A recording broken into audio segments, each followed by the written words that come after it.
forces bombed Palestinian militant targets in the Gaza Strip for a fifth day today, killing several civilians.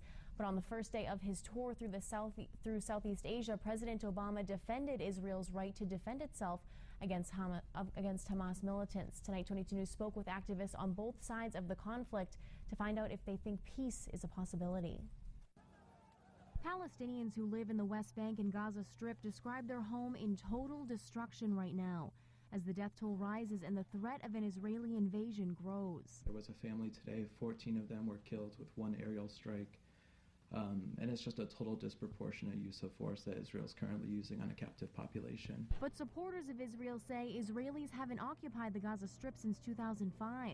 Their recent attacks are in response to the hundreds of rockets that have been launched from the Gaza Strip into Israeli civilian communities like Tel Aviv and Jerusalem. It's no different than if rockets were launched at American cities from Mexico or Canada, as ludicrous as that sounds.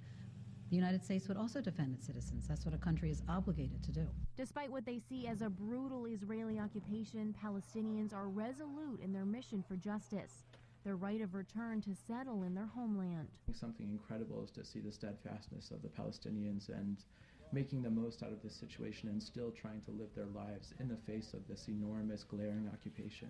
Still, supporters of Israel say if Palestine came to the table for peace, Israel would as well. They need to be able to be assured that if there's a two-state solution, there is in fact a Jewish state and a Palestinian state, and that the Palestinians are not in fact dedicated to destroying the Jewish state, because then there's